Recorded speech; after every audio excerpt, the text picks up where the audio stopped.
Hello friends, आज हमारे सामने खड़ी है होंडा की साइन। बिल्कुल, साइन को हम हमेशा एसपी के नाम से जानते हैं, लेकिन यहाँ पे ये साइन 100 सीसी वाली है।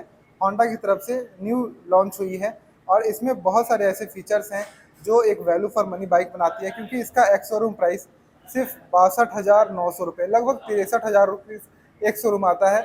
ऑन रोड प्राइस की भी हम बात करेंगे। सुमित्रा होंडा पटना हम आए हैं, पुनपुन में। इसका कॉन्टैक्ट नंबर, एड्रेस डिटेल आपको डिस्क्रिप्शन में मिल जाएगा। अगर आप ये बाइक लेना चाहते हैं या देखना चाहते हैं तो यहाँ आ सकते हैं। टेस्ट राइड भी अवेलेबल है। तो चलिए इस बाइक को डिटेल में जानते हैं कि ये बाइक कितना वैल्यू फॉर मनी है। तो सबसे पहले तो आपको होंडा में साइन नाम से अब एक 100 सीसी मोटरसाइकिल भी मिल रही है। तो सबसे बेस्ट चीज़ ये हो जाती है यहाँ पे कि 100 सीसी के साथ इसका माइलेज तो बेस्ट होगा ही, इसका परफॉर्मेंस भी बेस्ट होगा। और जो एक मिसिंग लग रहा था कि चलो 100 सीसी में ही होंडा सीसी की एक बाइक होनी चाहिए, वो हमें आज देखने को मिल जाती है। इसमें 4 गियर्स आते हैं और इस तरह से गियर का सिस्टम इसमें आपको देखने को मिलेगा। बाकी इंजन का डिज़ाइन कुछ ऐसा है आगे में, और इंजन में ये आपको जो है सिल्वर कलर में देखने को मिलेगा इसका पूरा हेड। और काफ़ी फिट एंड फिनिश जो है वो काफ़ी अच्छा दिखाई दे रहा है यहाँ पे वायरिंग से। बाकी इधर का फिट एंड फिनिश जो है वो हेड और इंजन का वो काफ़ी अच्छा यहाँ पे देखने में मिल रहा है। उसके अलावा अगर देखेंगे तो इस बाइक की लंबाई चौड़ाई भी काफ़ी ठीक रखी गई है। आप मेरे हाइट के अनुसार भी देखिए, मैं इस पर आपको बैठकर चेक कराता हूँ कि बैठने में मुझे कैसा फील हो रहा है। इवन इसका सीट हाइट भी काफ़ी अच्छा है, लगभग 785 के आसपास आता है, जो कि 5 फुट के ऊपर कोई भी बंदा इस बाइक को चला सकता है। सीट की लंबाई भी ठीक रखी गई है। अगर आप देखते हैं तो सीट जो है वो 2 लोगों के लिए कंफर्टेबल यहाँ पे बनाया गया है। टैंक 9 लीटर का है। अगर हम इंजन पावर की बात करें तो इंजन पावर यहाँ पे आपको मिल जाता है लगभग 7 PS के आसपास का आपको पावर मिलता है, जो कि 6.8 के आसपास कंपनी लिखती है। और 8.05 न्यूटन मीटर का आपको टॉर्क मिलता है। अब इस टॉर्क पावर के साथ आप आराम से रोड पे चल सकते हैं। आपको पावर की कमी इन सेगमेंट ऑफ बाइक जो है वो ज़्यादा महसूस नहीं होगी, आपको सफिशिएंट पावर महसूस होता है इस बाइक में। ऊपर से इसका जो पूरा डिज़ाइन जो सेगमेंट बनाया गया है वो हमारी जो साइन आती थी 125 सीसी वाली, उससे थोड़ा सा इंस्पायर्ड है। तो आप देख रहे होंगे इसका स्टिकर भी जो पहली साइन आई थी उस तरह का कुछ स्टिकर यहाँ पे आपको देखने को लगेगा। होंडा इस तरह से स्टिकर में ही यहाँ देखने को मिलेगा। आगे में हेडलैम्प जो है वो आपको यहाँ पे हाइड्रोजन देखने को मिलता है। और इसमें जो है स्टार्टर मोटर लगाया गया है, ये आप देख सकते हैं। जो इसका साइलेंट स्टार्ट फीचर है वो इसमें नहीं आता है। अब इसको मैं स्टार्ट करते हैं तो इस तरह से साउंड करेगी। साउंड करने के अलावा इसका हेडलाइट की रोशनी हम देखें तो इस तरह से आपको हाइलोजन में हेडलैम्प यहाँ देखने को मिलेगा। और इधर जो टायर्स आपको मिलते हैं उसके बारे में हम बात करेंगे। तो टायर्स आपको यहाँ पे ट्यूब टाइप टायर मिलते हैं। तो ट्यूब टाइप टायर इसीलिए रखा गया है क्योंकि इस बजट में कोई और बाइक आती नहीं है। सबसे कम बजट की बाइक है, 2 ही 3 बाइक है जो कि इस सेगमेंट में आती हैं, 3 कंपनीज की। तो उस सेगमेंट में इसने अपना कदम रखा है। तो उस जगह पे आप देखें तो सभी बाइक जो है वो आपको ट्यूब टाइप टायर ही ऑफर कर रही है। अलॉय व्हील, और यहाँ पे जो आपको ब्रेक मिलता है ये एक इक्वलाइजर के साथ आता है। तो यानी कि एक तो आपको यहाँ पे CBS यानी कॉम्बाइंड ब्रेकिंग सिस्टम मिलता है, इवन इक्वलाइजर के साथ मिलता है कि ये एडजस्ट होती है। अगर आप पीछे वाला ब्रेक लेते हैं तो उसके साथ यहाँ पे एडजस्ट होती है, जिससे आपकी ब्रेकिंग परफॉर्मेंस, जब आप पीछे का भी ब्रेक लगाते हैं तो आगे का ब्रेक काफ़ी अच्छा लगता है।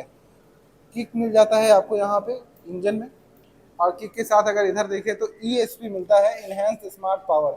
इसका क्या मतलब होता है, जो इसमें एक हमारा फ्यूल इंजेक्शन लगा हुआ है उसका काम जो है वो काफ़ी अच्छा करता है। फ्यूल इंजेक्शन से इस बाइक का जो है माइलेज भी काफ़ी इंप्रूव हो जाता है, क्योंकि होंडा की फ्यूल इंजेक्शन को काफ़ी रिलायबल भी माना जा रहा है और ये माइलेज भी काफ़ी अच्छा यहाँ पे प्रोड्यूस करके दे पा रही है। उसके कारण यहाँ पे ESP भी आपको मिल जाता है, तो इनहेंस पावर भी मिल जाता है। मतलब जितना इस बाइक को पावर देना चाहिए उससे थोड़ा और ज़्यादा अच्छा पावर निकालने के लिए उस तरह से इस बाइक की ट्यूनिंग जो है वो की गई है। वो सारी चीज़ें आपको मिल जाती है। अगर ग्राउंड क्लियरेंस की यहाँ पे हम बात करें तो ग्राउंड क्लियरेंस लगभग 168 के आसपास मिल जाता है। तो आप कहीं भी जाते हैं तो बाइक ज़मीन से टकराएगी नहीं, कोई खास यहाँ पे दिक्कत नहीं होगी। और इधर अगर हम देखेंगे तो यहाँ पे जो आपको टायर्स मिलते हैं तो ये आगे वाले से थोड़े से ज़्यादा चौड़े होते हैं। ये भी आपको ट्यूब टाइप टायर यहाँ पे आपको मिलेगा, यहाँ लिखा भी हुआ है, आप पढ़ सकते हैं। तो ट्यूब टाइप टायर नायरो ग्रिप का आपको यहाँ पे देखने को मिलता है। ग्रिप कुछ ऐसे देखने को मिलेंगे।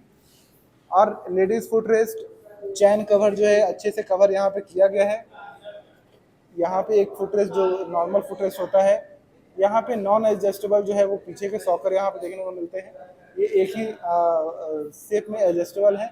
और ग्रेवियल के जो है यहाँ पे सॉकर्स मिलते हैं, जो कि काफ़ी अच्छी कंपनी मानी जाती है, इंटरनेशनल स्टैंडर्ड से भी काफ़ी अच्छी कंपनी है।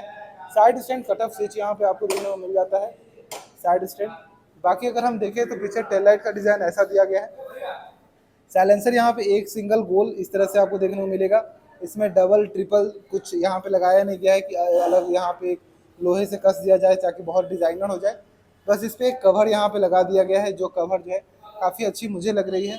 उसके अलावा यहाँ पे आप देखें तो यहाँ पे एक ये मिल जाता है, यहाँ पे सॉकर इस तरह से डिज़ाइन है। ड्रम ब्रेक आगे पीछे दोनों ही मिल जाता है, मैंने आपको दिखाया। बाकी स्पेस के मामले में अगर देखें तो मुझे जो फ्लैट टैंक होता है, जो यहाँ पे फ्लैट होती है, उसमें एक फ़ायदा क्या होता है कि जब भी टैंक जो है फ्लैट होती है, आपका सीट की लंबाई जो है वो उसके साथ जो है एडजस्ट हो जाती है। तो जब आप कुछ ज़्यादा लोड कर रहे हो, सामान लोड कर रहे हो कुछ भी, उस समय आप थोड़ा सा आगे की ओर बैठ सकते हैं, तो वो वाला फ़ायदा मिल जाता है। जिसका टैंक आप हेड यहाँ से हो जाता है, ऊपर की ओर आ जाता है, उसमें थोड़ा सा कम सामान जो है वो जाता है। बाकी इंस्ट्रूमेंट कंसोल कुछ ऐसा नॉर्मल दिया गया है जो हम बहुत दिनों से देख रहे हैं। तो यहाँ पे इस तरह से आपको स्पीडोमीटर, यहाँ पे फ्यूल गेज देखने को मिलेगा। इसमें न्यूट्रल है, इंजन की स्विच है और इंडिकेटर के यहाँ पे लाइट्स हैं और यहाँ पे हाई बीम के लाइट्स हैं।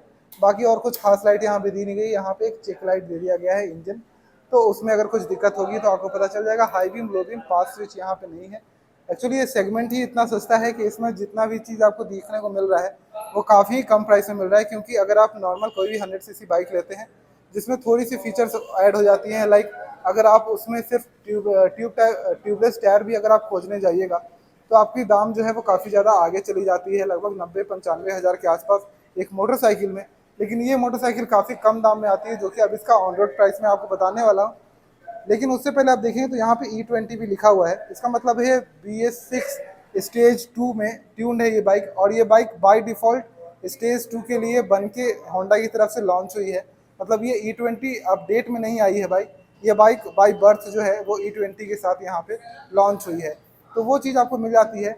इसका माइलेज एक्सपेक्टेशन क्या होगा अगर आप एस्टिमेटेड लगाइएगा तो इसका माइलेज ऐसे तो 100 सीसी सेगमेंट में आज की जो BS6 की बाइक्स है, हाईवे पे आपको लगभग 65 के आसपास का आराम से माइलेज दे रही है। लेकिन लोकल टू हाईवे अगर आप चलाते हैं तो 60 से 70 के आसपास का माइलेज आप एक्सपेक्ट कर सकते हैं।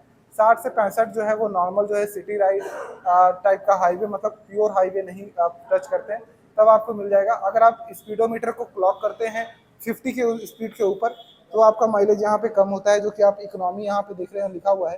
तो अगर इकोनॉमी से ऊपर चलाते हैं तो आपको थोड़ा माइलेज कम होता है। अगर आप इकोनॉमी रेंज में चलाते हैं तो आपको बेस्ट माइलेज यहाँ पे मिलेगा इस बाइक से, या फिर किसी भी 100 सीसी और 110 सीसी के सेगमेंट की मोटरसाइकिल से। तो फाइनल वर्ड्स की बात करें तो अगर इस बाइक को लेना चाहते हैं, एक 100 सीसी बाइक लेना चाहते हैं और सबसे कम बजट वाली बाइक लेना चाहते हैं, क्योंकि ये बाइक और ये प्राइस जो आ रही है, अगर आप बाइक लेने के बारे में याद कर रहे होंगे तो लगभग 2017-18 में ये प्राइस में आपको बाइक मिल पाती थी। और अभी के डेट में 72-73 हज़ार में कोई भी बाइक अवेलेबल नहीं है। सिर्फ 2-3 बाइक्स ही आती हैं जो कि ट्यूब टाइप टायर के साथ ही आती है, और जितना फीचर्स आपको इसमें मिल रहे हैं लगभग इस फीचर्स के आसपास ही फीचर्स आपको उसमें भी मिल जाते हैं। तो अगर आप इस बाइक की तरफ जाना चाहते हैं तो एक कंपनी, एक रिलायबल होंडा कंपनी, एक पॉजिटिव आपको बात मिल जाएगी। एक होंडा कंपनी मिलती है, प्लस एक्सटेंडेड वारंटीज भी मिल जाती है, और एक काफ़ी बजट प्राइस में आपको ये बाइक मिल जाती है।